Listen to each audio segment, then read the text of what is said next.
मेरी डरावनी कहानी तब की है जब मैं लगभग 16 साल का था। अब मैं लगभग 21 का हो गया हूँ। मैं 2 दिनों से घर पर अकेला था। ये कोई असामान्य या डरावना अनुभव नहीं था, लेकिन उस रात की घटना मैं अपनी पूरी जिंदगी में नहीं भूल सकता।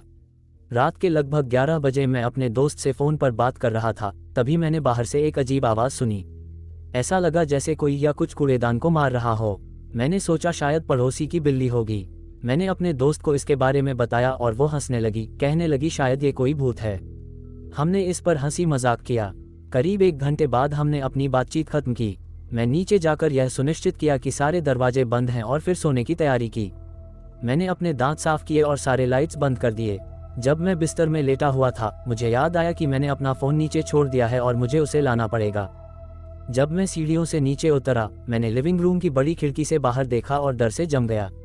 खिड़की में एक काले रंग की इंसानी आकृति दिख रही थी, जो बस घर की तरफ देखे जा रही थी। मैं इतना डरा हुआ था कि मैं हिल भी नहीं पाया। थोड़ी देर बाद मैं दौड़कर रसोई में गया, फ़ोन उठाया और अपने अंकल को कॉल किया। वह पुलिस में हैं और उसी गली में रहते हैं। मैंने डर के मारे उनसे फुसफुसाते हुए कहा, कोई आंगन में खड़ा है। मेरे अंकल जब पहुंचे तो उस आदमी ने कार देखी और भागना शुरू कर दिया। मेरे अंकल उसे पकड़ नहीं पाए। फिर उन्होंने घर में आकर मुझे सांत्वना दी, क्योंकि मैंने उन्हें देखते ही रोना शुरू कर दिया था। उस रात मेरे अंकल मेरे घर पर ही रहे और मेरी आंटी को मेरे साथ रहने के लिए कहा। कुछ दिन बाद जब मेरे माता पिता घर आए तो मेरे अंकल ने मुझे फ़ोन किया और बताया कि एक दिन पहले ही उनके पड़ोसी के घर के आंगन में एक आदमी खड़ा था और पुलिस ने उसे पकड़ लिया। उन्होंने ये भी कहा कि वह आदमी शायद पागल है, क्योंकि वह लगातार कह रहा था, मैं तुम्हें देख सकता हूँ, और पूरे समय हंसता रहा। कई साल बाद भी मैं सोचता रहता हूँ, अगर मैं उस रात नीचे नहीं आता तो क्या होता।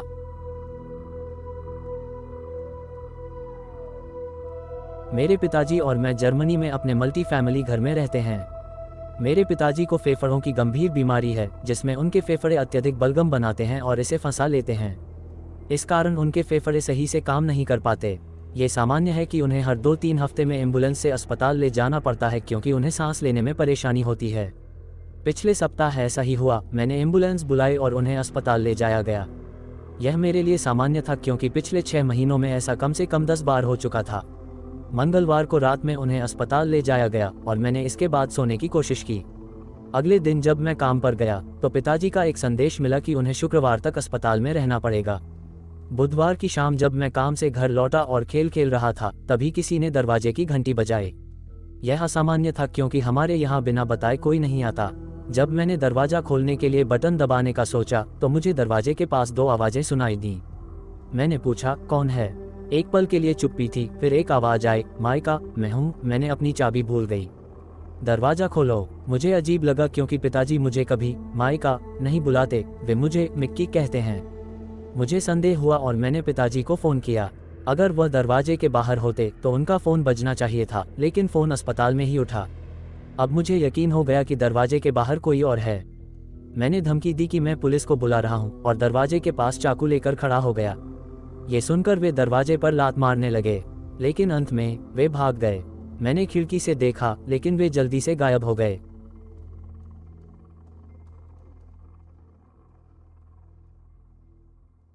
हर साल गर्मियों के शुरुआत में मेरा परिवार और मैं अमेरिका में 3 सप्ताह की छुट्टी पर जाते हैं।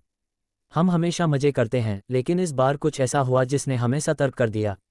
छुट्टी के बीच में हमें घर वापस जाना पड़ा और इसका मतलब था कि हमें टेक्सास के पूरे राज्य से होकर गुजरना था। मेरे पिताजी ने रात भर गाड़ी चलाने का फैसला किया ताकि हमें रास्ते में रुकना ना पड़े। मैं सो गया, लेकिन आधी रात को जब मैं जागा तो देखा कि कार रुकी हुई थी। मैंने देखा कि पिताजी और एक अजनबी कार के बोनट के नीचे कुछ देख रहे थे। पहले मुझे ये सामान्य लगा, लेकिन फिर मेरी नज़र सड़क के किनारे की खाई पर पड़ी। वहाँ कुछ आदमी हथियारों के साथ छुपे हुए थे। मेरा खून ठंडा हो गया, लेकिन मुझे अपने पिताजी को चेतावनी देनी थी। मैंने जल्दी से सोचा और कार का दरवाज़ा खोलकर चिल्लाया, पिताजी, बंदूक गिर गई है। ये सुनते ही पिताजी और वह अजनबी चौंक गए। मैंने इशारे से पिताजी को बुलाया और फिर उन्हें पूरी स्थिति बताई। पिताजी भी डर गए और तुरंत कार में बैठ गए। उन्होंने कार तेजी से चलानी शुरू की और हम वहां से निकल गए। कुछ समय के लिए हमें पीछे से एक कार की हेडलाइट्स दिखी, लेकिन वह भी जल्दी ही गायब हो गई। उस रात हम बिना रुके चले और आखिरकार सुरक्षित घर पहुंच गए। बाद में मुझे पता चला कि उस इलाके में कुछ महीने पहले एक दंपति का अपहरण हुआ था और वे अभी तक नहीं मिले हैं। मुझे नहीं पता कि अगर मैंने उन लोगों को नहीं देखा होता तो हमारे साथ क्या हो सकता था।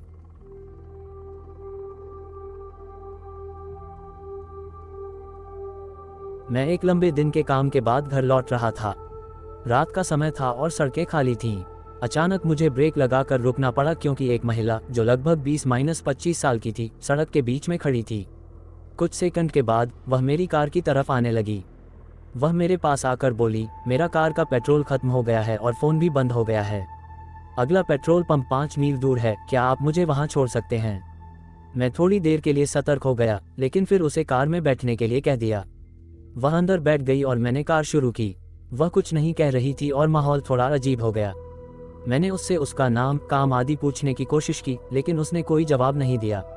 फिर उसने अचानक कहा, आप बहुत लापरवाह हैं। आपने बिना सोचे समझे मुझे कार में बैठा लिया। क्या आपने कभी हॉरर फिल्में नहीं देखी जहां एक अजनबी मदद मांगता है और फिर वह एक दानव निकलता है? इस बार मैंने कुछ नहीं कहा, बस गाड़ी चलाते रहा।